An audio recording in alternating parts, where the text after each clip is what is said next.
हरे कृष्णा कृष्ण कृष्ण हरे हरे, हरे रामो राम रामो हरे हरे। तो सभी भक्तों का स्वागत है आज के भागवत कथा में।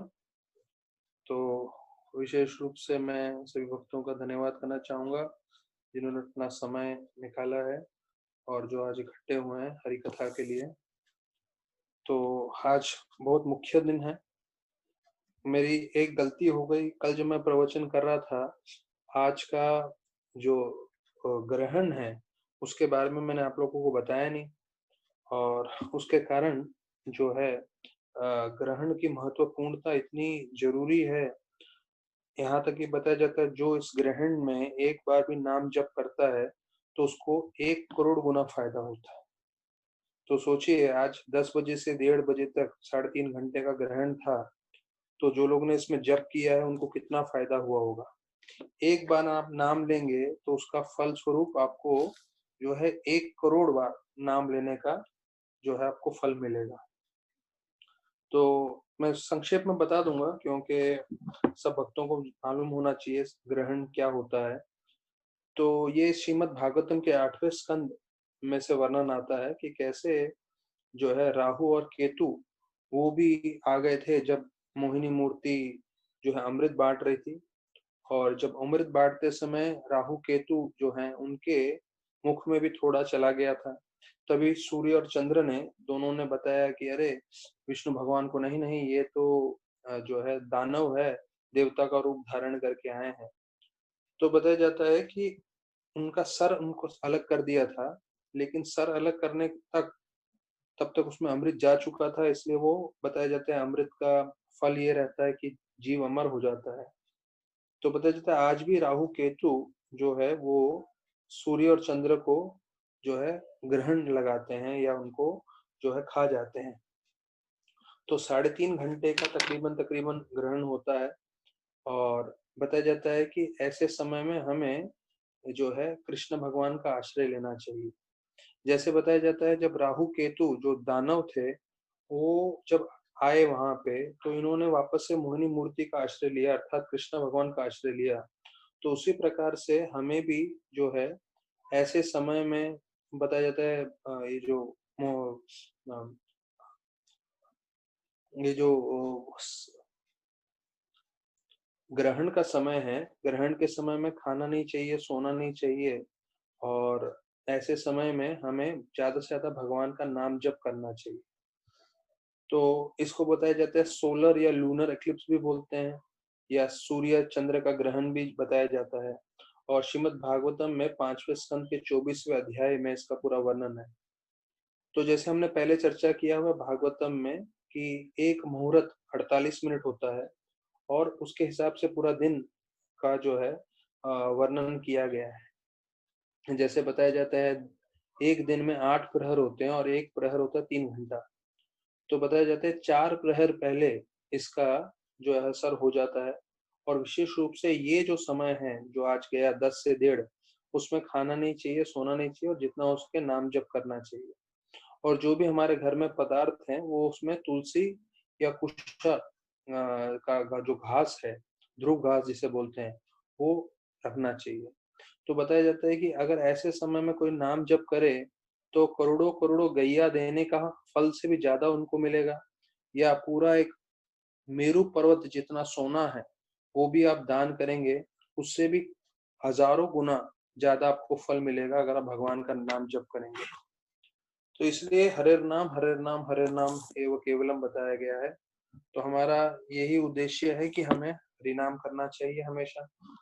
तो अभी ये अवसर थोड़ा चला गया, पर जो भी है भविष्य में फिर आएंगे, बहुत अवसर मिलेंगे हरि नाम करने के। और यहाँ तक कि बताया जाता है कि आज भक्ति विनोद ठाकुर का दिन भी था, अपीयरेंस डे, तो इसलिए 12 बजे तक फास्टिंग भी था। तो इसलिए सारे भक्त जो है पूरे सुबह से ही फास्टिंग कर रहे हैं, और ये ग्रहण होने के बाद ही स्नान करके सब प्रसाद पाए। तो भक्ति विनोद ठाकुर जो है हमारे ऐसे प्रमुख आचार्यों में से एक है जिनके बारे में जितना भी बताया उतना कम है। और वो जो है उनको तो ऐसे बताया जाता है कि वो एक 6 गोस्वामी जो थे वृंदावन के, उसके बाद इनको देख के जो है 7वें गोस्वामी करके बताया जाता है। और प्रभुपाद जी को बोला गया था कि प्रभुपाद जी, भक्ति विनोद ठाकुर 7वें गोस्वामी थे और आप 8वें हो। तो प्रभुपाद ने बोला मैं 8वां हूँ और आप लोग 9वें। अर्थात हम सबको जिम्मेदारी लेनी चाहिए आध्यात्मिक जीवन की अपने ऊपर और कोशिश करना चाहिए। तो जैसे अभी हमने जो है जपा भी शुरू किया है सुबह 6 बजे का, तो आज भी 6 भक्त लोग थे जो जुड़ गए थे सुबह सुबह। और ये मैं खास आईवेस के भक्तों से रिक्वेस्ट करूंगा कि रोज 6 बजे बिल्कुल ज्वाइन करें, तो उससे मालूम चल जाता है कि भाई आप जपा कर रहे हैं कि नहीं कर रहे हैं। और अगर आप ज्वाइन नहीं कर रहे हैं तो इसका मतलब एक ही चीज होगा कि आप सो रहे हैं उसको। ऐसे बहुत कम लोग होंगे जो जपा करेंगे पर हमारे साथ कनेक्ट नहीं होंगे। तो किसी का इंटरनेट का इश्यू है वगैरह वगैरह तो एसएमएस कर सकते हैं मेरे को डायरेक्टली। लेकिन आईओएस बॉयज के लिए ये कंपलसरी है वो 6 बजे जुड़े। और जो सीनियर डिवोटीज हैं वो लोग कनेक्ट करें, तुलसी विलास प्रभु, पुष्पक प्रभु, ये लोग सब जो हैं, उन सबको मेरा रिक्वेस्ट है। मयूर प्रभु आप भी जो है मलाड के ग्रुप वालों को बोल सकते हैं कि सब लोग ज्वाइन करें जपा के लिए। बिकॉज आप लोग उस वक्त जपा के लिए ज्वाइन करेंगे तो क्या है, वीडियो ऑन रखिए और वीडियो के सामने आप बैठिए। तो क्या है, मैं चेक भी करता रहता हूँ कौन जपा कर रहे हैं, तो उसमें काफी अच्छा हो जाता है। ये अच्छा सिस्टम है जिससे मालूम चलेगा कौन जपा कर रहा है कि नहीं कर रहा है। और आदित्य प्रभु आप एक एक्सेल शीट बना दीजिए और आज जितने लोग बैठे थे उनसे उनका नाम लिख लीजिएगा और रोज का आप डाल दीजिए कौन कौन बैठ रहा है जपा के लिए। तो वो हम फिर महीने के एंड में देखेंगे कौन कितनी बार बैठा है और कौन बिल्कुल बैठा ही नहीं है जपा के लिए। तो देखिए सबको जपा तो करना ही है। तो मेरा ये रिक्वेस्ट रहेगा अगर साथ में मिलके जपा करेंगे तो बहुत अच्छा रहेगा, सबको एक दूसरे को उत्साह भी मिलेगा। और वैसे भी हम लोग सब लॉकडाउन में घर में बैठे हैं, संग नहीं है, तो कम से कम ये तो संग रहे। और आप इतने सारे भक्तों को देखेंगे जप करते हुए तो प्रोत्साहन मिलेगा ही मिलेगा। आज दोपहर को भी जब 3.5 घंटे का जपा था तो हमारे रौनक प्रभु वसई के, फिर आदित्य प्रभु और अनिल प्रभु, तीनों ने पूरा 3.5 घंटा जपा किया। हाँ, और बाकी थोड़े भक्त थे, प्रीतेश पाटिल प्रभु 2 घंटा जप करके गए और बाकी लोग आप थोड़ा समय जप कर रहे थे, आ रहे थे, जा रहे थे। तो अभी आप लोग को मौका मिल रहा है ऐसे जपा करने का, तो इसका फायदा उठा लीजिए। क्योंकि बहुत कम बार ऐसा मौका मिलता है जो आपको बैठ के जपा कराए। मेरे को आनंद प्रभु बैठा बैठा के जपा कराए हैं 64 माला 64 माला, इसलिए ट्रेनिंग का थोड़ा फायदा हो रहा है। तो आप लोग भी इसका फायदा उठा सकते हैं, रोज सुबह जुड़ जाइए और जपा के लिए। और धीरे धीरे अभी आपको अभी से मैं बता रहा हूँ, आने वाले एकादशी के दिन 64 माला का जप रहेगा। सुबह 5 बजे से प्रारंभ करेंगे और यही जूम पे कनेक्ट करके। तो जिन जिन भक्तों को जुड़ना है जुड़ सकते हैं। सुबह 5 बजे से 12 बजे तक 7 आवर्स का कंटिन्यूस जपा रहेगा। तो जिनको जुड़ना है, जिनको जप करना है, वो कर सकते हैं हमारे साथ। तो आज भक्ति विनोद ठाकुर जी का जन्मदिन है, आविर्भाव दिवस, तो उसके बारे में थोड़ा चर्चा करेंगे। भक्ति विनोद ठाकुर इतने शक्तिशाली आचार्य रहे हैं कि उनके बारे में वर्णन किया जाता है कि जब वो गोद्रुम द्वीप में अपने जो मायापुर में हम जहाँ हमारा इस्कॉन चंद्रोदय मंदिर है उसके सामने से जो है होलूर घाट से हम लोग जब बोट पकड़ के जाते हैं तो वहां से गोद्रुम द्वीप लेके जाते हैं। तो वो गंगा के उस तट पे गोद्रुम द्वीप आता है जहाँ भक्ति विनोद ठाकुर रहते थे। तो उनकी आध्यात्मिक शक्ति इतनी थी कि उसी समय, ये 1800 की बात है, 1890 तक आप समझ लीजिए, उसी समय उनको जो है वहां से जो है अद्भुत मंदिर दिखता था। जो अभी अद्भुत मंदिर टीहू भी बन गया है, उनको तकरीबन तकरीबन अभी आप सोच लीजिए कितने साल पहले की बात है ये, उनको उसी समय जो है वो मंदिर दिखता था वहां पे। और उन्होंने ऐसा भी बताया था कि भविष्य में यहाँ मायापुर में जो है सब प्रांत के लोग, सारे विदेशी, रशियन, चाइनीज, अफ्रीकन, सब लोग आके जो है महाप्रभु का कीर्तन करेंगे। जब भक्ति विनोद ठाकुर ने ये बात बताई थी तब उस समय एरोप्लेन का आविष्कार नहीं हुआ था।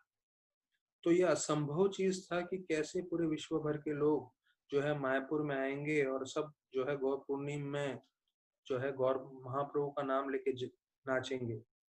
पर क्योंकि ऐसे महत्वपूर्ण शक्तिशाली आचार्य थे जो भविष्य में देख सकते थे, तो उन्होंने पहले से भविष्यवाणी कर रखी थी। और आज हम देखते हैं पूरे विश्व के लोग आ रहे हैं और जो है कीर्तन कर रहे हैं। तो ये भक्ति विनोद ठाकुर जी का जो है इतना शक्तिशाली अ, उनका पर्सनैलिटी था कि भविष्य में पूरी तरह से देख सकते थे। आप गोद्रुम द्वीप में उनका मकान देखेंगे, आज भी मकान है उनका। उनके मकान में एक विशेष कमरा है जो उनका सिर्फ जपा के लिए है। तो मुझे जितनी बार भी मैं गया हूँ, मुझे पहले तो वो लोग लॉक नहीं करते थे। अभी हो सकता है अभी 5-10 साल ऐसे हो गए हैं अब से, वो कमरा को लॉक कर रहे हैं, अंदर जाना अलाउड नहीं है, बाहर से ताला मारा है। पर आप जो है उसकी खिड़की में से देख सकते हैं, एक तकरीबन वो कमरा जो है 4 बाय 4 फीट का है। तो इतना छोटा-सा उन्होंने कमरा खास बनवा के रखा था, वहाँ पे वो सिर्फ़ बैठ के जप करते थे। मैं गया हूँ उसके कमरे में, और उस कमरे में बैठ के आप जप करोगे, क्योंकि चारों तरफ दीवार है, तो मतलब एक तरफ तो दरवाजा है जिससे आप प्रवेश करते हो, फिर वो बंद करके आप अंदर आ जाते हो। तो तीनों तरफ दीवार और दरवाजा चौथे तरफ होने के कारण आपका आवाज़ इतना गूंजता है, आप जैसे ही बोलते हैं हरे कृष्ण महामंत्र, आपको पूरी तरह से स्पष्ट सुनाई देता है और बाहर की कोई ध्वनि नहीं आती उस कमरे में। तो भक्तिविनोद ठाकुर वो जो थे वो उस कमरे में बैठते थे और उस कमरे में जपा करते थे। और यहाँ तक कि उनके जो आस-पड़ोस वाले थे, जो रहते थे, जब वो हरे कृष्ण महामंत्र सुनते थे, भक्तिविनोद ठाकुर जब जप करते थे, तो बोलते थे ऐसा लगता है कोई बच्चा अपनी माँ को बुला रहा है। इतने भावपूर्वक वो जो है जप करते थे भक्तिविनोद ठाकुर। और बताया जाता है भक्तिविनोद ठाकुर के बारे में कि प्रभुपाद लिखते हैं, बोलते हैं कि वो 7 बजे जो है विश्राम करते थे और 7 बजे विश्राम करके 12 बजे उठ जाते थे। तो 7 से 12 इस सेवंत गोस्वामी किताब में भी शायद इसका वर्णन है, जो प्रभुपाद जी बता रहे हैं कि 7 बजे सोते थे, 12 बजे उठ जाते थे। तो प्रभुपाद बोलते हैं 5 घंटा बहुत है शरीर के लिए, 5-6 घंटा अगर हम सोएं तो शरीर के लिए काफ़ी है। और फिर भक्तिविनोद ठाकुर रात को 12 बजे से लेके प्रातः 4-5-6 बजे तक जो है 4-5 बजे तक वो लिखते रहते थे। उन्होंने बहुत सारी किताबें लिखी हैं, बहुत सारे भजन लिखे हैं। हम कितना भक्तिविनोद ठाकुर का भजन गाते हैं। तो ये सब वो रात्रि के समय में करते थे। और प्रभुपाद इसके बारे में बताते हैं कि वो गृहस्थ होके उन्होंने इतना प्रचार किया है। तो कोई ज़रूरी नहीं है किसी को सन्यासी होंगे तो ही प्रचार करना है, कोई ब्रह्मचारी होगा तो प्रचार करना है, नहीं। प्रभुपाद बताते हैं कि गृहस्थ होके भी जो है उनके 10 बच्चे थे, उसके बाद भी जो है वो इतना प्रचार कर रहे थे। तो ये मैं आपको अभी जो है उनका जीवन चरित्र के बारे में थोड़ा बताऊँगा। तो प्रभुपाद जी बतलाते हैं, ये उनके भक्तों के द्वारा किसी ने लिखा है, उसमें से मैं आपको जस्ट थोड़ा बता रहा हूँ कि 1500 आज से समझ लीजिए 500 साल पहले की बात है कि चैतन्य महाप्रभु ने कैसे प्रचार करके पूरे भारतवर्ष में जो है हरे कृष्ण महामंत्र फैला दिया था। और सारे जितने भी जीव थे उनका उद्धार हो रहा था, और बाद में भी महाप्रभु के जाने के बाद भी अच्छा से जो है प्रचार हो रहा था हरे कृष्ण महामंत्र का, जिससे लोग जप करके भगवत धाम जा पा रहे थे। लेकिन तकरीबन तकरीबन 250 साल बाद 1750 में एक सहज्य करके जो है एक तरह के लोग थे जो भक्त बनने का नाटक करते थे, ढोंग करते थे, और उनको असली भक्ति भाव का कुछ समझ नहीं था। और उन्होंने ऐसा प्रचार किया जिससे पूरा का पूरा भक्ति का नाश हो गया। लोगों को मार्गदर्शन नहीं मिल रहा था, सही भक्ति क्या है, सही रास्ता क्या है। जैसे अभी हम देखते हैं आज के दौर में लोग सब इंद्र भोग में लगे हुए हैं। पूरे विश्व भर में लोग जस इसी कार्य के लिए लगे हैं कि कैसे ज्यादा से ज्यादा धन कमा सके और सत्ता प्राप्त कर सके और भोग कर सके। तो उसी प्रकार से पूरा भक्ति का नाश हो चुका था। तो 1800 के समय मतलब आज से 200 साल पहले आप बोल सकते हैं केदारनाथ दत्त जी का जो है 2 सितंबर 1838 में उनका जन्म हुआ नाडिया में। और नाडिया का एक गांव था बिरंगारा, तो वो जो है वहां पे उनका जन्म हुआ। और बताया जाता है उनके पिता जो है वो नित्यानंद प्रभु के बड़े भक्त थे। उनके पिता का नाम था कृष्णानंद दत्त। और उनके ये 7वें पुत्र थे केदारनाथ, जिन्हों भविष्य में उनको भक्ति विनोद ठाकुर नाम मिला। वो कैसे मिला वो हम आगे बताएंगे। तो बताते हैं कि उन्होंने थोड़ा समय स्कूल में गए, लेकिन फिर उनके जो बड़े भाई हैं, उनका कॉलेरा से मृत्यु हो गया, तो उनको स्कूल छोड़ना पड़ा। फिर 11 साल के थे तो उनके पिताजी का देहांत हो गया। अब देखिए, ये भक्तिविनोद ठाकुर जी का जीवन में देखिए बचपन से ही इतने सारे मुश्किल परिस्थितियां थी। 11 साल में उनके पिताजी चले गए, उससे पहले उनके भाई चले गए, और बताया जाता है कि उनको बहुत दरिद्रता या गरीबी देखनी पड़ी उस समय। और फिर बोलते हैं कि जब वो 12 साल के थे, तब उनका विवाह करा दिया गया, उनकी माता ने विवाह करा दिया था। और जिस लड़की से विवाह हुआ, मधुसूदन महाशय की जो पुत्री थी, वो 5 साल की थी। तो उस समय ये 1800 की बात है, जो 12 साल और 5 साल में लड़का लड़की का विवाह हो जाता था। और जो बताया जाता है, काशी प्रसाद घोष करके थे, जो अखबारों में लेखक थे, और वो उनको जो है अंग्रेजी का अच्छा ज्ञान था, तो उन्होंने जो है भक्तिविनोद ठाकुर को अंग्रेजी का ज्ञान दिया, उनको काफी जो है चीज पढ़ाया। फिर बताया जाता है कि कलकत्ता के हिंदू चैरिटेबल इंस्टीट्यूशन में जो है, वहाँ पे जो है उन्होंने और जो है अंग्रेजी जो है सीखा, और पढ़ना, लिखना और बोलना वहाँ पे उनको अच्छे से जो है उनको आया, भक्तिविनोद ठाकुर को। ये सब अभी जब बच्चे हैं तब की बात है, या युवा पीढ़ी में आ रहे हैं तब तक। तो एक जगह वर्णन आता है कि एक वो संपर्क में आए एक मुस्लिम तांत्रिक से, जो मुस्लिम तांत्रिक ने जो है भविष्यवाणी देख के बताया कि भक्तिविनोद ठाकुर जो है एक महान भक्त बनेंगे, और उनका जो गांव है बेरंगारा, वो पूरी तरह से जो है अकाल के कारण नष्ट हो जाएगा। ये दो उन्होंने भविष्यवाणी किया, और बताया जाता है कि भविष्य में जाके दोनों ही भविष्यवाणी सही हुआ। उनका जो गांव था वो तहस नहस हो गया अकाल के कारण, और भक्तिविनोद ठाकुर जो है धीरे धीरे पूरी तरह से भक्ति में लीन हो गए। फिर वो जब 18 साल के थे भक्तिविनोद ठाकुर, तो उन्होंने 1856 की बात है ये, तो वो इंग्लिश में और बंगाली में जो है पूरी तरह से जो है वो लेख लिखते थे, और ये जो लेख है लोकल जर्नल्स में बहुत तरह से जो है प्रिंट होता था, और उसका बहुत जो है सम्मान दिया जाता था। तो 18 साल की उम्र से उन्होंने लेख लिखना चालू कर दिया था भक्तिविनोद ठाकुर ने।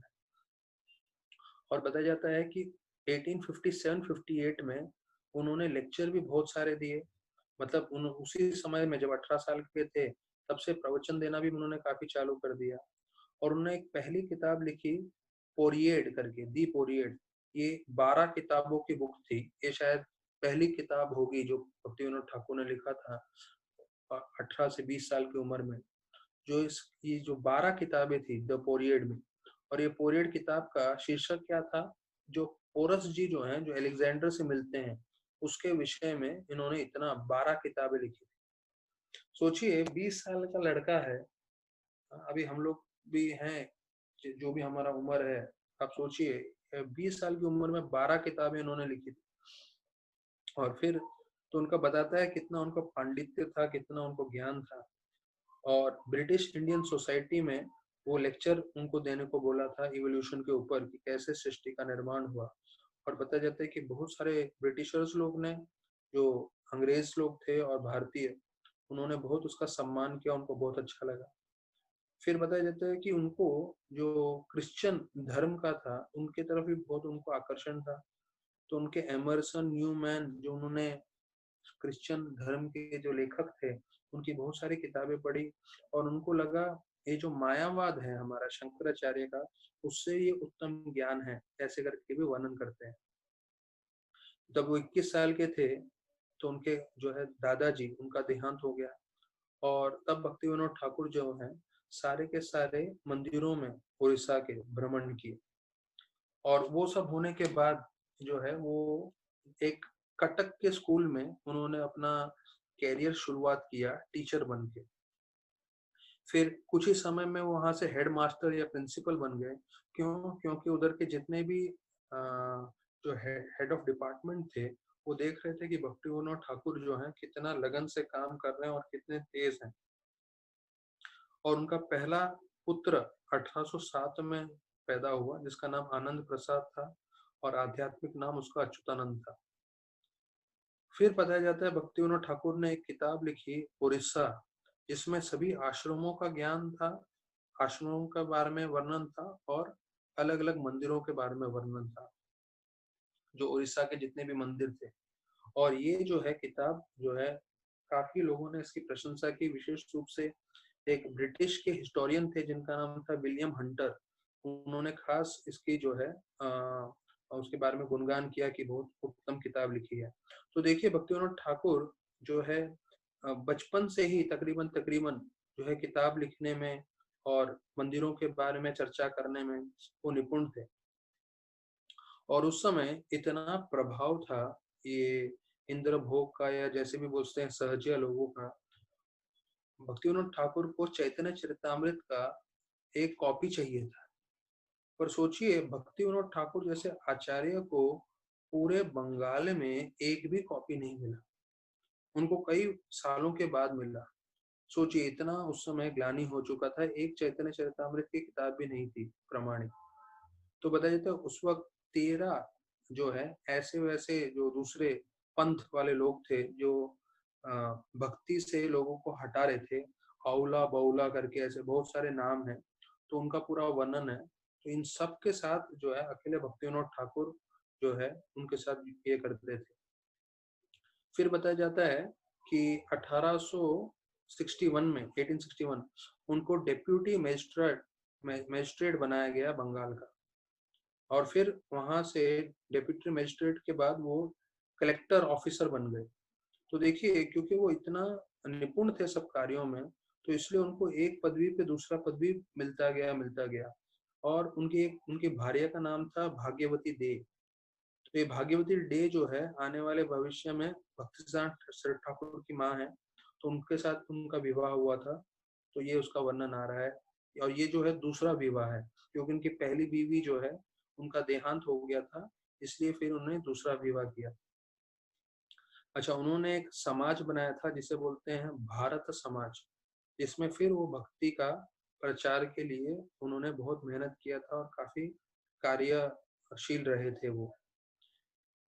उन्होंने फिर 1863 में दूसरा एक बुक किताब लिखी अवर वांट्स करके, और 2 भजन की किताबें लिखी। तो ये जो जितनी भी किताबें उन्होंने लिखी वो बताया जाता है बहुत ज्यादा प्रचार हुआ और बहुत सारे लोगों ने उसकी प्रशंसा की, गवर्नमेंट में, बाहर के लोगों में, उधर के जितने भी बंगाली और उड़ीसा के भक्तगण थे सब।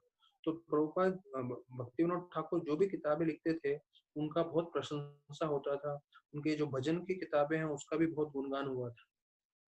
फिर बताया जाता है उनको डेप्यूटी रजिस्ट्रार बनाया, डेप्यूटी कलेक्टर बनाया, और उनको बहुत सारे भाषाओं का भी ज्ञान था।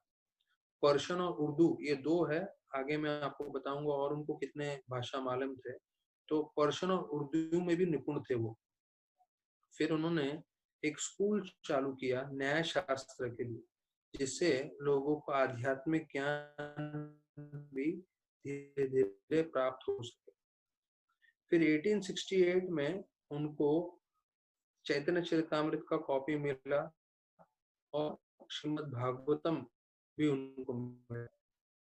तो बताइए श्रीमद् भागवतम मिला और चैतन्य चरितमृत मिला, वो बार बार उसके अलावा वो भक्ति शास्त्र भी जो हमारे गोस्वामी के द्वारा दिए गए हैं वो भी जो है लिखने लगे, पढ़ने लगे। तो बताया जाता है कि कैसे जो है उनको दिव्य दृष्टि प्राप्त होने के बाद उन्होंने भागवतम की भी रचना की। और फिर जो है उनको जगन्नाथ मंदिर में जो है उनको प्रमुख स्थान दिया गया, जिससे वो सब कार्य उधर का संभाल सकें और जो है जगन्नाथ मंदिर की सेवा जगन्नाथ जी की बढ़ा सकें। तो बताया जाता है उनके निर्देशन में उन्होंने जो है भक्ति मंडप बनाया। तो आज भी हम जगन्नाथ मंदिर जाते हैं तो बाहर की तरफ जो है उनके जगन्नाथ मंदिर, जगन्नाथ जी के आप जब प्रवेश करते हैं जो है हमारे बाईं ओर से, तो जब हम अंदर जाते हैं तो वहां पे एक भक्ति मंडप आता है।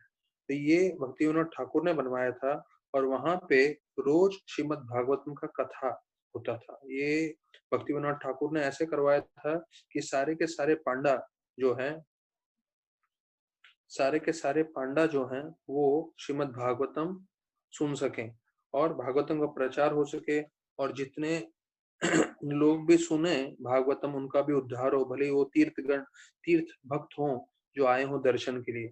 तो ये उनके तरफ से उन्होंने एक जो है विशेष कार्य किया था, भक्ति मंडप बनवाया था और वहां पे भागवतम का जो है रोज का पाठ करवा रहे थे। फिर वर्णन आता है कि कि भक्ति विनोद ठाकुर वहां पे जो है जगन्नाथ मंदिर में, और ये 5 जगह पे भक्ति विनोद ठाकुर हमेशा जाके जप करते थे और कृष्ण कथा करते थे। एक तो जगन्नाथ मंदिर था जो हमने देखा, भक्ति मंडप। दूसरा गंभीरा जहाँ चैतन्य महाप्रभु रहे थे 18 साल। तीसरा था हरिदास ठाकुर का समाधि जहाँ उनका शरीर रखा है। चौथा था सिद्ध बकुल। सिद्ध बकुल मतलब जहाँ पे वो एक पेड़ बनाया था चैतन्य महाप्रभु ने। और क्योंकि जो है भगवान का दंत काष्ठ चैतन्य महाप्रभु को दिया था, तो दंत काष्ठ जो है नीम का रहता है, और एक बार एक जो है उसमें से लकड़ी बकुल का था, तो वो बकुल का जगन्नाथ जी का चैतन्य महाप्रभु को दिया गया। और चैतन्य महाप्रभु जब आए हरिदास ठाकुर से मिलने के लिए, तो वहां पे पेड़ नहीं था, तो महाप्रभु ने अपने हाथों से उस लकड़ी को जमीन में गाड़ दिया और उसमें से पेड़ आ गया बकुल का, तो जिसे आज भी बोलते हैं सिद्ध बकुल। और बताया जाता है महाप्रभु के जाने के बाद कई सालों के बाद उधर के राजा आ गए और वो चाहते थे ये पेड़ को हम काट के रथ यात्रा के लिए उस लकड़ी को प्रयोग करें। तो भक्त जगण जो थे वो सब बताने लगे कि नहीं नहीं, ये तो महाप्रभु का जो पेड़ है ये उन्होंने खुद ने और उसको सींचा है और बड़ा किया है। और अकस्मात वो अगले दिन आए राजा और उनके सारे मंत्रीगण, तो देखे ये जो सिद्ध बकुल का पेड़ है पूरी तरह से खोखला है। खोखला अर्थात जो है सिर्फ ऊपर से लकड़ी थी, अंदर से लकड़ी था ही नहीं, पूरा का पूरा जैसे दीमक खा जाता है। तो जब उन्होंने ऐसा देखा तो उन्होंने बोला ये पेड़ हमें कुछ काम का नहीं है, वो छोड़ के चले गए। और आज भी आप जाएंगे सिद्ध बकुल में दर्शन करने के लिए, तो पेड़ जो है उसका पूरा ऐसा लगेगा कि बीच में से लकड़ी है ही नहीं, खोखला है, पर ऊपर से पूरी तरह से पेड़ है और पूरे हरी हरी पत्तियां हैं। और आज भी वो वृक्ष जो है बहुत कृपा देता है, और सब भक्त वहां पे जाके जप करते हैं, जहाँ हरिदास ठाकुर रोज 192 राउंड्स करते थे। तो ये जो है बताया जाता है कि सिद्ध बकुल में और टोटा गोपीनाथ जहाँ कृष्ण भगवान का विग्रह है, जो गदाधर जी उनकी पूजा करते थे, तो वो जगह पे भी भक्ति विनोद ठाकुर जाते थे। तो भक्ति विनोद ठाकुर का जो है सॉरी आज डिसअपियरेंस डे है, और उनका डिसअपियरेंस डे तभी हुआ जब गदाधर पंडित का भी तिरुभाव दिन था। तो ये दोनों आचार्य का एक साथ ही दिन आया है। तो भक्ति विनोद ठाकुर जो उनके महान भक्त थे जगन्नाथ जी के, तो उनका ये लीला हुआ। फिर बताया जाता है कि 1874 6 फरवरी को भक्तिस्थान ठाकुर जो है उनका जन्म हुआ।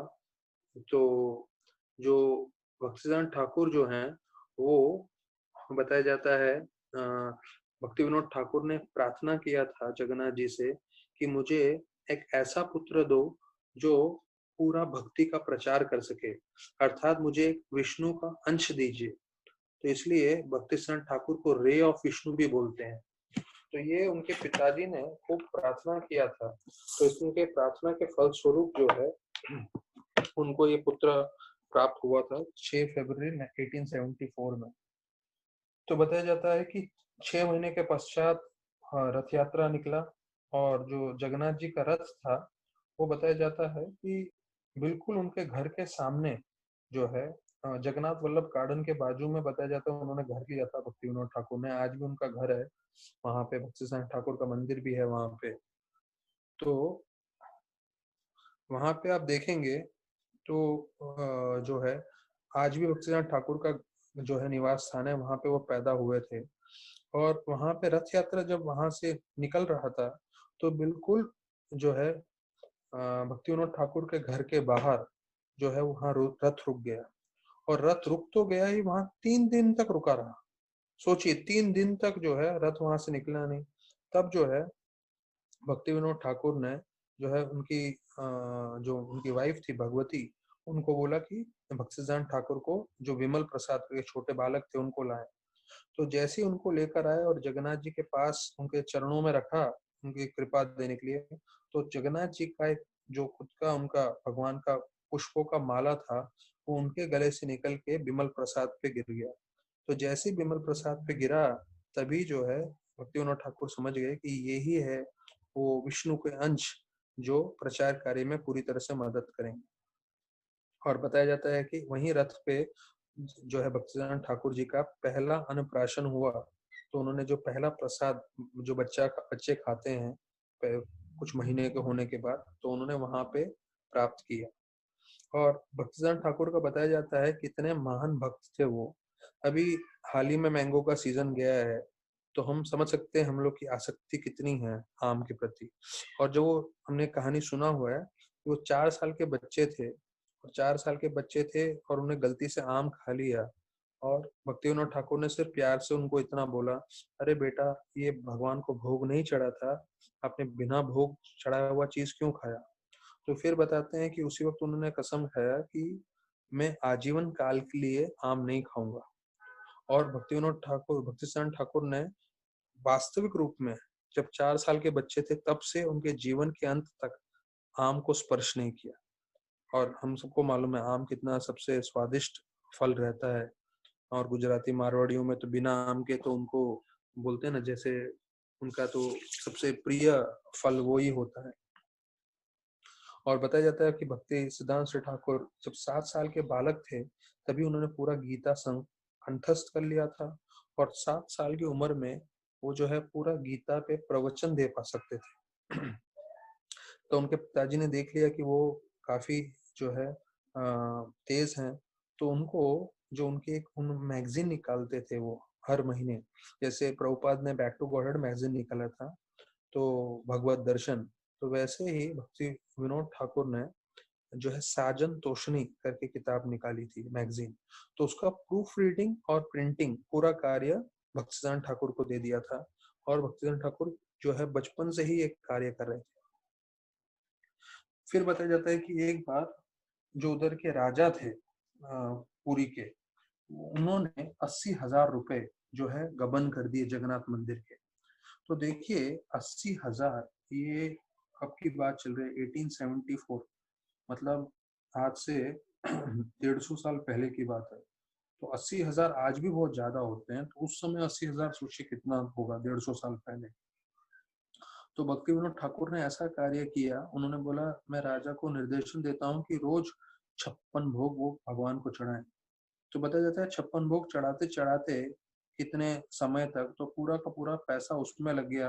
तो वो पूरा का पूरा पैसा जो उन्होंने लिया था जगन्नाथ मंदिर से, जो गबन किया था, वो पूरा का पूरा भगवान की सेवा में वापस लग गया।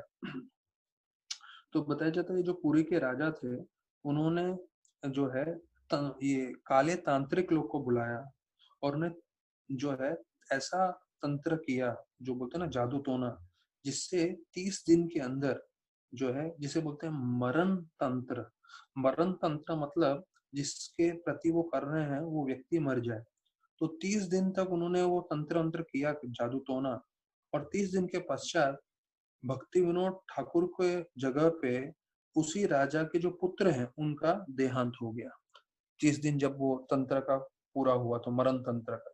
तो देखिए ये एक बहुत महत्वपूर्ण चीज है, हम सबको जानना है। अगर हम प्रामाणिक रूप से भक्ति कर रहे हैं, पूरी तरह से भगवान का आश्रय ले रहे हैं, तो कोई हमारी तरफ काला जादू टोना करेगा तो हम पे असर नहीं होगा, बल्कि वो उसी व्यक्ति पे असर होगा या उनके परिवार वालों पे असर होगा और वो लोग नष्ट हो जाएंगे। बताया जाता है एक व्यक्ति थे जो जू इस्कॉन के सामने रहते थे, और उन्होंने भी ऐसे ही जादू टोना किया प्रभुपाद के ऊपर। और वो जादू टोना ऐसा था कि प्रभुपाद आग से जल जाए, पर प्रभुपाद को कुछ नहीं हुआ, पर वो जो व्यक्ति था जिसने प्रभुपाद जी पे किया वो स्वयं ही जल गया। तो हम बार बार देखते हैं कि जो लोग भी ऐसा ये जादू टोना करते हैं, तो वो ये जादू टोना उन पे ही जो है उन पे ही असर होता है, भक्तों पे असर नहीं होता। इसलिए हमें अति आवश्यक है कि हम अपने जीवन में भक्ति करते रहें। फिर 1878 में उन्होंने कृष्ण कल्पतरु, कृष्ण संहिता, पंचरात्रिका दीक्षा, ये सब किताबों का निर्माण किया और उसका जो है पब्लिश करके उनको जो है पूरी तरह से प्रचार के लिए भेजा। भक्ति विनोद ठाकुर वर्णन किया जाता है कि वो कमल मंजरी हैं आध्यात्मिक जगत में, और उनकी जो उनको सेवा करने वाली, मदद करने वाली नयन मंजरी है, वो उनके पुत्र हैं भक्ति सिद्धांत सिद्ध ठाकुर। तो ये दोनों जो हैं, पिता और पुत्र, भक्ति विनोद ठाकुर और भक्ति सिद्धांत ठाकुर, दोनों कमल मंजरी और नयन मंजरी हैं, जो आध्यात्मिक जगत से आए हैं सेवा के लिए, प्रचार के लिए। तो उसके बारे में बताया जाता है कि कैसे भक्ति सिद्धांत सिद्ध ठाकुर वो बहुत तेज थे, और वो कभी भी किसी को भी जो है, कोई भी गलत चीज होता था तो वो कभी भी किसी को भी सुना देते थे। तो यहाँ तक ये बताया जाता है कि भक्ति विनोद ठाकुर भी कहीं जाते थे तो उनको बहुत ध्यान रखना पड़ता था, ये छोटा सा मेरा पुत्र है 7-8 साल का, पर अगर कहीं भी देखेगा कि भक्ति के विपक्ष में कुछ हो रहा है तो वो जो है चिल्ला पड़ते। जैसे बताया जाता है, एक भक्त जो है दूसरे नए भक्त के सर पे पैर रख दिया आशीर्वाद देने के लिए, तो भक्तिसिद्धांत ठाकुर उसी वक्त क्रोधित हो गए और उनको सुना दिया उन्होंने। कहते हैं अगर आप कृपा दे रहे हो तो ठीक है, लेकिन ऐसे कोई कृपा नहीं दे सकता जो अपने चरण उनके सर पे रखेगा। तो ऐसे करके वो किसी को भी सुना देते थे। फिर उसका बताया जाता है कि भक्ति विनोद ठाकुर के एक पुत्र को कुछ तो जो है चमड़ी की बीमारी हुई, स्किन डिजीज।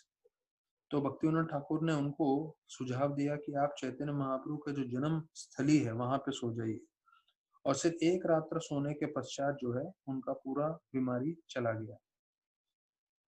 फिर बताया जाता है उन्होंने 1891 में, हाँ, विद्या रंजन करके गीता के ऊपर उन्होंने पूरा एक कमेंट्री लिखा, भक्ति विनोद ठाकुर ने।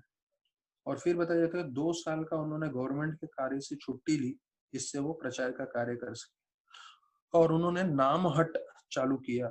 और ये जो नामहट है, आप देखिए सबसे ज्यादा प्रसिद्ध है, और आपको ये शायद ज्ञान नहीं होगा, पर पूरे भारतवर्ष में सबसे कम कन्वर्जन, क्योंकि कई क्रिश्चियन लोग जो हैं पूरे के पूरे जगह पे जा जाके, भारत के कोने कोने में, हर गांव में जाके जो है भारतीयों को हिंदू धर्म से क्रिश्चियन धर्म में कन्वर्ट कर रहे हैं। तो पूरे भारत में जो स्टेट है जहां कम से कम कन्वर्जन हुआ है वो है बंगाल। और बंगाल में सबसे कम से कम कन्वर्जन का कारण थे भक्ति विनोद ठाकुर, और उनके बाद प्रभुपाद, और उनके जो शिष्य हैं जयपताका महाराज, क्योंकि उन्होंने 50,000 शिष्य करके रखे हैं। और ये नामहट के द्वारा, जैसे हमारे काउंसलर सिस्टम है, प्रीचिंग प्रोग्राम है, हमारे हर हफ्ते प्रोग्राम होते हैं, वैसे ये नामहट प्रोग्राम इतना सक्सेस हो गया कि पूरे के पूरे बंगाल में इसका प्रचार हो गया था। इसके कारण जो है इधर इतनी भक्ति जो है मजबूत होगी कि कोई उधर प्रवेश नहीं कर पाया। फिर वर्णन आता है कि इसका हम और विस्तार में सुनेंगे कि कैसे चैतन्य महाप्रभु का जो जीवन, जहाँ जन्म स्थली है, उसका उन्होंने कैसे खोज निकाला, और उसका आगे भी वर्णन आएगा, पर संक्षेप में भी बता रहा हूँ कि अपने जो उनके जो गुरु थे वंशीदास बाबा जी, तो वो इतने बूढ़े थे, बताया जाता है कम से कम 100 के ऊपर साल के थे, और उनको चलने भी नहीं होता था। तो उनके एक शिष्य उनको टोकरी में लेके घूमते थे, और इतने कमजोर थे कि उनके आंखों के पलकों को अगर उठाना होता था तो उनको हाथ से उठाना पड़ता था, या किसी को हाथ से पकड़ के उनके आंखों की पलकें उठानी पड़ती थी वंशीदास बाबा जी को, इतने कमजोर थे, और उनको टोकरी में लेके घूमते थे। तो जब उनको यहाँ पे लेकर आए, ये भक्ति विनोद ठाकुर की इच्छा थी कि वंशीदास बाबा जी महाराज जी बता सकते हैं कि ये सही जगह है कि नहीं चैतन्य महाप्रभु के जन्म स्थल का। तो ये जो वंशीदास बाबा जी महाराज इतने कमजोर थे, वो तुरंत टोकरी से निकल के नाचने लग गए, और गौर रहता है, गौर रहता है, गौर रहता है, यही है गौर रहता है, गौर गंगा महाप्रभु की जन्मभूमि करके नाचने लगे। तब भक्ति विनोद ठाकुर को मालूम चल गया यही प्रमाणिक स्थान है, और इसके ऊपर उन्होंने कैसे मैप वैप में सर्च किया था वो और आगे हम चर्चा करेंगे।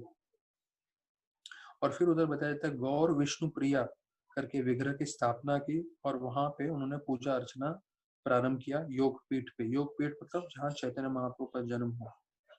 फिर बताते हैं 1896 में त्रिपुरारी के राजा जो थे उन्होंने उनको बुलाया, भक्ति विनोद ठाकुर को, और पूरे जो उनके राज्य में उनको कथा देने के लिए बताया।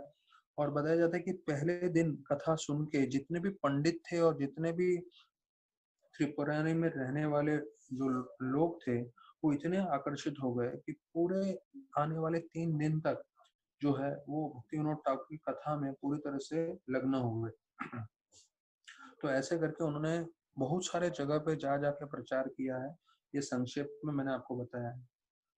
फिर उन्होंने 1896 में जो है एक किताब लिखी चैतन्य महाप्रभु के ऊपर, Chaitanya lord Chaitanya his life and his precepts. अब यही जन्म साल है 1896 जब हमारे प्रभुपाद जी का जन्म हुआ था।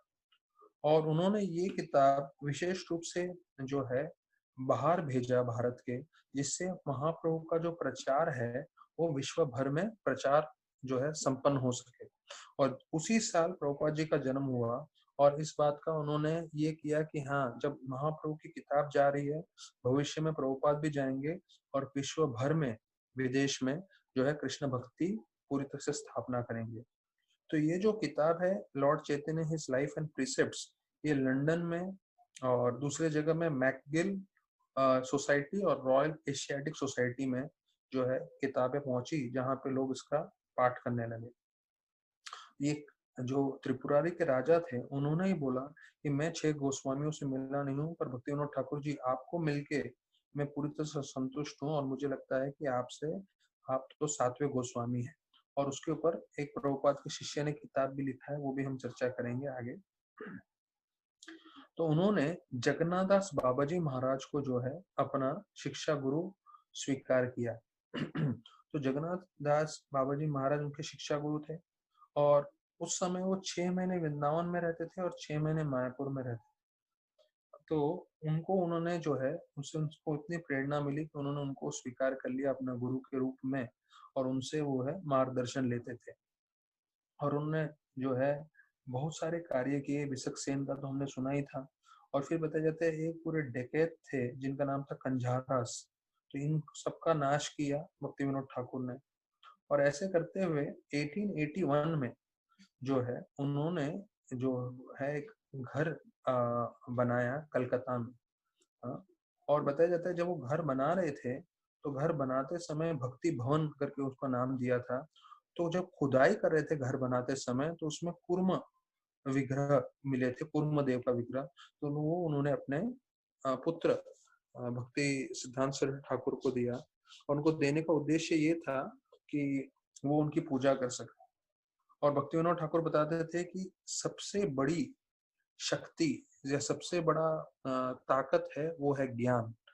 अगर आपके पास सही ज्ञान है, ज्ञान से जो है आपका जीवन भी परिवर्तित होगा और दूसरों का भी। जैसे बोलते हैं ना, अगर मेरे पास 10 रुपया है और सामने वाले के पास 10 रुपया है, अगर हम एक दूसरे को 10-10 रुपया देते हैं तो क्या रह जाता है, उनके पास 10 रुपया, मेरे पास 10 रुपया ना। ये समझने की कोशिश करिए, ये एक सिंपल एग्जांपल है पर ये बताता है कि ज्ञान कितना शक्तिशाली है धन से ज्यादा। अगर मेरे पास 10 रुपया है, सामने वाले के पास 10 रुपया है और मैं अपना 10 रुपया उसको देता हूँ और वो अपना 10 रुपया मुझे देता है, तो हम दोनों के पास कितना रहा, 10-10 रुपया। लेकिन अगर उसके पास एक ज्ञान की बात है और मेरे पास एक ज्ञान की बात है और हम एक दूसरे को अपने अपने ज्ञान की बातें देते हैं, तो हम दोनों के पास दो दो ज्ञान की बातें हो। तो पैसा देने से कम हो जाता है, ज्ञान देने से बढ़ जाता है। तो इतना शक्तिशाली है आध्यात्मिक ज्ञान। भौतिक ज्ञान के लिए भी लोग इसका सम्मान करते हैं, पर आध्यात्मिक ज्ञान रहता है तो उससे तो पूरा जीवन का उद्धार होता है। फिर भक्ति विनोद ठाकुर ने दूसरे किताब लिखे जिसका नाम था चैतन्य शिक्षामृत और वैष्णव सिद्धांत माला, प्रेम प्रदीप, मन शिक्षा और श्री कृष्ण विजय। और उन्होंने अपना खुद का अमेय सूत्र में चैतन्य उपनिषद लिखा अथर्ववेद से। तो अभी ये सब इतने सारे किताबें लिखे हैं, आप सोचिए शायद ही हम अपने जीवन में, जैसे मैंने बताया, हम चर्चा कर पाएंगे, पर फिर भी कम से कम नाम सुन लें। और कई किताबें जो हैं वो हमारे चैतन कलकत्ता में हम लोग ये बना रहे हैं पूरा का पूरा म्यूजियम, जहाँ पे हमारे सारे आचार्यों के जितने भी लिखे हुए ग्रंथ हैं उस सबको संभाल के रख रहे हैं। हमारे गोस्वामियों से लेके भक्ति विनोद ठाकुर से लेके, तो भक्ति विनोद ठाकुर ने जहाँ पेन से अपने भजन लिखे हैं और उसमें उन्होंने कुछ काटा है, बदला हुआ है, वो सब किताबें आज भी जो है वो म्यूजियम में है। और ये म्यूजियम के डायरेक्टर गौरांग प्रभु हैं और उनके ट्रस्टी भी हैं और ट्रस्टी मेंबर हैं वहाँ के, और उनके निर्देशन में वो पूरा का पूरा जो है कार्य वहाँ पे चल रहा है। तो उनका काम ऐसा है कि जो भी हमारे आचार्यों ने किताबें लिखी हैं, आने वाले हजारों सालों तक जितने भी भक्तगण रहेंगे वो जाके वहाँ देख सकें। तो वहाँ पे उसको ऐसा कवरिंग कर रहे हैं, ये कर रहे हैं, वो सब उनका पूरा कार्य कर रहे हैं जिससे वो किताबें हमेशा के लिए रह सकें। फिर बताया जाता है उन्होंने एक विश्व वैष्णव सभा का भी निर्माण किया, जो जिसका उद्देश्य था चैतन्य महाप्रभु का जो है शिक्षाओं का प्रचार हो। तो आप ध्यान रखिए, जितना भी ये सब मैं बता रहा हूँ, उन्होंने नामहट बनाया, उन्होंने ये विश्व वैष्णव सभा बनाया, ये सब ज्ञान जो है उनके पुत्र भक्तिसिद्धांत ठाकुर को था, और वही ज्ञान उन्होंने प्रभुपाद जी को भी दिया। उन्होंने उसी हिसाब से गौड़ीय मठ भी बनाया, जहाँ पे प्रभुपाद जी ने सब कुछ देखा। और जैसे भक्तिसिद्धांत ठाकुर जीबीसी सिस्टम चाहते थे, वो भी भक्ति विनोद ठाकुर का ही आइडिया था, जिसके कारण अभी हम जीबीसी जो पूरा गवर्न कर रहा है इस्कॉन को और जो सब चल रहा है, ये सब भक्तिसिद्धांत ठाकुर और भक्ति विनोद ठाकुर की कृपा से हमें मिला है। तो हमें शायद लग रहा होगा कि अरे ये तो हमारे परम गुरु के भी गुरु हैं, उनके आचार्य हैं, पर उन्होंने जो नींव डाली थी, उस नींव के बल पर पूरा आज इस्कॉन जो है पूरा विश्व भर में जो है उसका प्रचार हो रहा है और उसकी स्थापना हुई है। तो उनका नाम वास्तविक रूप में केदारनाथ दत्त था, पर उन्होंने इतनी सारी पुस्तकें लिखी और उन्होंने इतना जो है भक्ति का प्रचार किया और इतना सब सभा बनाया, इतना सब कार्य किया, इसलिए उनको जो है ये नाम दिया भक्ति विनोद ठाकुर, जो भक्ति का प्रचार कर रहे हों ऐसे करके। फिर बताया जाता है कि वो एक रात तारकेश्वर में थे, तो वहां पे उनको सपने में चैतन्य महाप्रभु आए, भक्ति विनोद ठाकुर, और महाप्रभु बोलने लगे आपका एक कार्य बाकी है। तो ये कार्य जो था वो था वास्तविक रूप में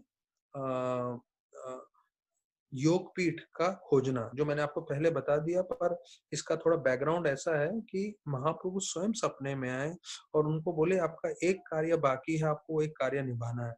तो उस कार्य को निभाने के लिए बताया जाता है भक्ति विनोद ठाकुर को उस समय जो है बहुत अच्छे अच्छे पदवी पे जो है काम मिल रहे थे। उनको बताया जाता है कमिश्नर बना रहे थे आसाम के, और मिनिस्टर बना रहे थे पूरे त्रिपुरारी स्टेट के, और उन्होंने ये सब को स्वीकार नहीं किया, सब छोड़ दिया, क्योंकि उनके मन में वही सपना आ रहा था जो चैतन्य महाप्रभु ने बोला था कि आपका एक कार्य बाकी है। और ये 1887 की बात है, जहां उन्होंने एक अपने घर गोदरुम द्वीप से देखा एक ताल वृक्ष है, और वो बहुत ही लंबा ताल वृक्ष था, और वहां पे उसके आसपास जो है बताया जाता है कुछ एकदम सी चमक आ रही थी। तो जैसे उनको एक चमक दिखी तो उनको लगा यही वो जगह होना चाहिए जहाँ चैतन्य महाप्रभु का जन्म हुआ है। और बताया जाता है कि तुरंत वो कृष्णा नगर के जो बड़ा ग्रंथ था वहां पे गए, और वहां पे उन्होंने सारे पुराने ओल्ड मैन्युस्क्रिप्ट्स जो है चैतन्य भागवत के और नवद्वीप धाम परिक्रमा के, और जो नरहरि सरकार ने लिखे थे, वो सारे ओल्ड मैप्स निकाले, और ढूंढते ढूंढते उनको ये निश्चित हुआ कि ये जगह है जहाँ चैतन्य महाप्रभु जन्म लिए थे। और उसी समय बताया जाता है एक बड़ा महोत्सव मनाया गया कि ये योग पीठ का जगह है, और उस संदर्भ में भक्ति विनोद ठाकुर ने किताब लिखी जो नवद्वीप धाम महात्म्य है, जो आज भी हम लोग पढ़ते हैं, जिसमें नवद्वीप धाम की गुणगान बताई गई है। तो महाप्रभु स्वयं सपने में आए और भक्ति विनोद ठाकुर को बोले आपका कार्य है कि यहाँ पे आप मंदिर बनाए। और देखिए वर्णन आता है कि कैसे उन्होंने जो है उसको मंदिर को बनाने के लिए बताया जाता है सब जगह एक एक रुपया सारे हिंदू भक्तों से या सब घरों में जा जाके, उस समय ये 1887 की बात चल रही है, सब घरों में जा जाके एक एक रुपया लेते थे और बोलते थे सब भक्तों के धन से जो है योगपीठ बनना चाहिए। तो सबके घरों में जा जाके जो है पूरे कलकत्ता में, पूरे के पूरे मायापुर में, उड़ीसा में वो पैसा इकट्ठा करते थे और इस कार्य के लिए में लगा देते थे, जिसके कारण योगपीठ जो है मंदिर बना। और उनको बताया जाता है कि स्वरूप गंगा जो है उन्होंने का गोद्रुप द्वीप पे उन्होंने घर बनाया, और वहां पे वो उनका जो घर का नाम था वो था सुरभि कुंज। और वहां पे उन्होंने एक विशेष रूप से बनाया था कि वो वहां एकांत में भजन कर सके। हाँ, ये 1819 90 की बात है। 1887 में उन्होंने योगपीठ का खोज निकाला और उसके 3 साल के बाद वो गुदरुम द्वीप में जो है उनका सुरभि कुंज, जो उनका घर का नाम था, वहां पे निवास करते थे। और वहां से उन्होंने ये जो अद्भुत मंदिर आने वाला है और वो सब उन्होंने भविष्य का जो है पहले से देखा था। फिर बताया जाता है ये जून 23 की बात है 1914 में कि उन्होंने जो है कि भक्ति विनोद ठाकुर ने अपना शरीर त्यागा। ये उनका तिरोभाव का दिन था 1914 जून 23 में। और बताया जाता है कि जब उन्होंने शरीर त्यागा उससे पहले वो जहाँ हरिदास ठाकुर का समाधि था उसके सामने ही उन्होंने अपना भजन कुटीर बनाया था, जो भक्ति कुटी के नाम से प्रसिद्ध है। तो आज भी आप जगन्नाथपुरी में जाएंगे तो जगन्नाथपुरी में जैसे आप हरिदास ठाकुर के समाधि से निकलते हैं तो वहीं इस्कॉन सेंटर है। और जैसे ही आप इस्कॉन सेंटर में वो ग्राउंड फ्लोर में उन्होंने ये बनाया हुआ है रेस्टोरेंट जैसा गोविंदास, और ऊपर फर्स्ट फ्लोर पे मंदिर है। तो वहां पे जैसे हमारे इस्कॉन में हर मंदिर में सामने प्रभुपाद जी होते हैं, इस मंदिर में प्रभुपाद जी भी हैं, उनके साथ साथ एक थोड़ा बड़ा विग्रह है, वो भक्ति विनोद ठाकुर का है। क्योंकि भक्ति विनोद ठाकुर ने वहां पे अपना जो है भक्ति कुटी बनाया था, अपना घर बनाया था, और वहां पे रह के जो है वो भजन करते थे। तो उन्होंने बताया जाता है इतने साल इतने सारी किताबें लिखी, इतना प्रचार किया, इतना गवर्नमेंट के कार्यों के लिए काम किया, और उसके बाद जो है वो जगन्नाथपुरी में आए थे पूरी तरह से भजन करने के लिए। ऐसे ही वो वृंदावन में भी किए हैं, मायापुर में भी किए हैं पूरी तरह से भजन। तो उनका जैसे मैंने आपको समय का बताया कि कैसे वो पूरी रात किताब लिखते थे और फिर सुबह उठ के जो है वो थोड़ा हाथ मुंह धो के जो है थोड़ा आराम करते थे और फिर चिट्ठी लिखते थे, पढ़ते थे, अलग अलग गेस्ट लोग से मिलते थे।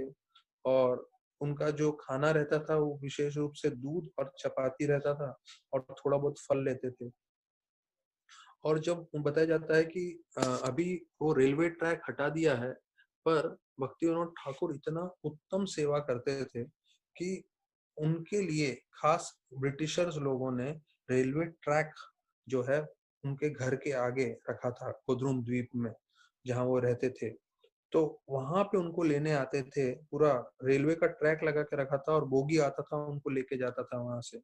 तो बताया जाता है कि वो जो है कोट पैंट पहनते थे, उनके गले में डबल साइज जो है तुलसी की माला थी, वैष्णव तिलक लगा के जाते थे। और जो दूसरे जो जज थे, जो तकरीबन तकरीबन उनको आधा घंटा लगता था डिसीजन लेने के लिए, वही चीज भक्ति विनोद ठाकुर 3 मिनट में डिसीजन ले लेते। और इतने वो तेज थे कि वो बहुत सारे केसेस जल्दी जल्दी जो है वो निपटा देते थे। और बोलते हैं वो हर महीने जो है अपना बाल का मुंडन करते थे।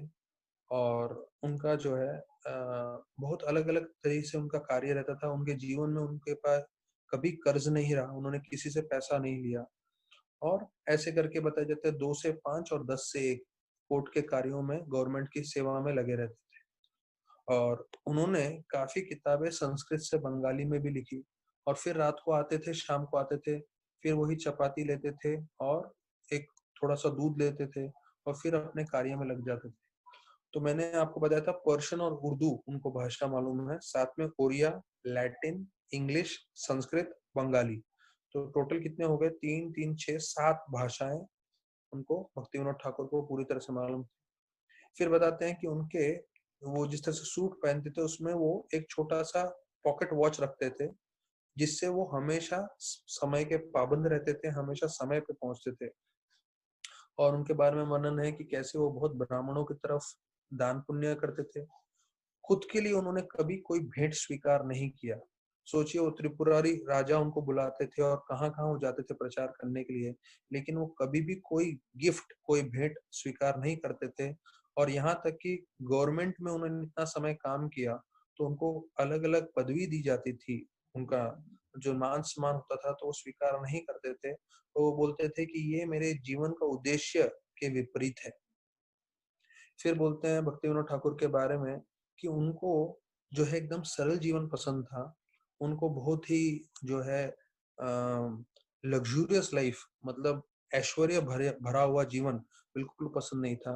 उन्होंने कभी जीवन में एक पान भी नहीं खाया, और उनको उस समय भी थिएटर रहते थे। थिएटर मतलब जहाँ जैसे गाना बजाना होता था, उस समय से चालू हो गया था, पर वो कभी जाते नहीं थे वहां पे। उनको बिल्कुल पसंद नहीं था वो सब चीजें, क्योंकि बोलते हैं he disliked theaters because they were frequently it because they were frequented by public women, कि वहां पे बहुत सारी स्त्रियां आती थी, और वही उद्देश्य था कि भले आप 1890 की बात कर लीजिए, आज से 130 साल पहले ये जो थिएटर रहते थे उसका एक ही उद्देश्य था कि ये सब चीजों से विचलित करना।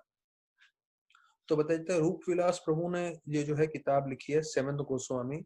आप कोई भी इस्कॉन के बुक शेल्फ पे चले जाएंगे, मतलब कहीं भी इस्कॉन सेंटर में, वहाँ के किताबों का स्टोर में से आपको ये किताब मिल जाएगा, जिसमें इनके बारे में बहुत विस्तार में बताया गया है। तो प्रभुपाद जी इनके बारे में बतलाते हैं, भक्ति विनोद ठाकुर के बारे में, कि हम कैसे भक्ति विनोद ठाकुर के शिष्य हैं, हम कैसे उनके बारे में अपना जीवन उनके उनके पद चिन्ह पे चल रहे हैं। और प्रभुपाद उदाहरण देते हैं कि अगर मैं बीमार होता हूँ तो मुझे कुछ नहीं करना है, एक प्रामाणिक डॉक्टर के पास जाके उनसे ज्ञान लेना है, और जैसी वो पद्धति बताते हैं उससे मेरी बीमारी ठीक हो जाएगी। उसी प्रकार से बोलते हैं कि अगर मैं किसी कोर्ट केस में फंसा हूँ तो मेरे को चाहिए कि मैं एक लॉयर के पास जाऊं, वकील के पास जाऊं, जो लॉयर बोले उसके हिसाब से मैं कार्य करूं। मुझे अपना दिमाग नहीं लगाना है, भले ही मैं बीमार हूँ, भले ही मेरा कोर्ट केस हो। तो प्रभुपाद जी ये दो उदाहरण देते हैं और बोलते हैं उसी प्रकार से जब हम भक्ति में आते हैं, जो हमारे आचार्य गण ने बताया है, जो शास्त्रों में लिखा है, हमें वही अपनाना है, अपना कुछ नहीं करना है। फिर बोलते हैं कि अगर किसी को जो है ये वो डॉक्टर बना है, तो प्रभुपाद जी इस चीज बतलाते हैं कि अगर डॉक्टर बना है तो उसका क्या कास्ट है, अर्थात वो ब्राह्मण है कि शूद्र है, या वो कोई भी धर्म का हो, उससे कुछ लेना देना नहीं है। क्यों? क्योंकि वो डॉक्टर है, उसको अगर पूरी तरह से ज्ञान मालूम है तो हमें उनसे इलाज लेना चाहिए, वो हमारा उद्धार करेगा। तो उसी प्रकार से बोलते हैं कि हम कोई भी हो, भले कोई गृहस्थ हो, कोई सन्यासी हो, कोई ब्रह्मचारी हो, लेकिन सबसे मुख्य चीज है उसको कृष्ण का ज्ञान आना चाहिए। अगर कृष्ण का ज्ञान आएगा तो वो प्रचार कर सकता है। और वही चैतन्य महाप्रभु ने भी प्रचार किया था, किब विप्र किब न्यासी शूद्र के न्याय, यही कृष्ण तत्व वेते सही करो। तो प्रभुपाद बता रहे हैं कि कृष्ण का तत्व जानना जरूरी है। अगर हम कृष्ण का तत्व जानेंगे तो हम प्रचार कर सकते हैं। प्रभुपाद बताते हैं कि पहले समय में, उस समय कोई भी होटल था नहीं। हर गांव में जितने भी मंदिर थे वहां पे सब जगह पे प्रसाद बांटते थे। और जगन्नाथ मंदिर तो ऐसा था जहाँ पे आप कितनी ही संख्या में चले जाओ, 100 लोग किसी वक्त भी चले जाओ, 100 लोगों के लिए प्रसाद मिलता। लेकिन बताते हैं कि अभी जैसे जैसे गवर्नमेंट बदलाव आता गया तो गवर्नमेंट को लगा कि नहीं, ये तो बेकार का खर्चा हो रहा है और हमें इन सब चीजों में खर्चा नहीं करना चाहिए, और ये सब धीरे धीरे कम हो गया, बंद हो गया। तो उस समय में जो है होटल्स थे ही नहीं, क्योंकि कोई भी किसी मंदिर में भी जा सकता था और वहां पे प्रसाद भगवान का प्राप्त कर सकता था। ये है, प्रभुपाद बताते हैं, ये है भारत की संस्कृति।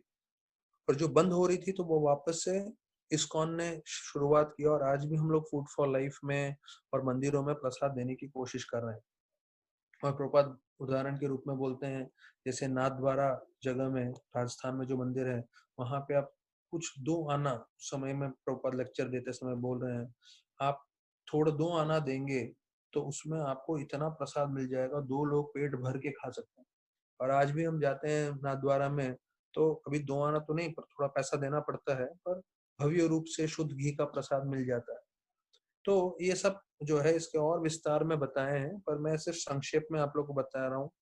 तो अभी समय समाप्त होने जा रहा है, तो आज भक्ति विनोद ठाकुर का दिन है। हमें प्रार्थना करना चाहिए कि कैसे उन्होंने अपना पूरा जीवन जो है, उनके 10 बच्चे थे, गृहस्थ थे, उसके बाद भी उन्होंने कैसे जो है इस्कॉन का फाउंडेशन बनाया, कैसे उन्होंने प्रचार किया, कैसे चैतन्य महाप्रभु का जो शिक्षाएं हैं उसको पूरे विश्व भर में प्रचार करने की कोशिश की, और इतने सारे लोगों को प्रेरणा दी, और जो नाम हटा जिसके कारण आज हमें भी उसका फायदा हो रहा है, हम भी भक्ति कर पा रहे हैं।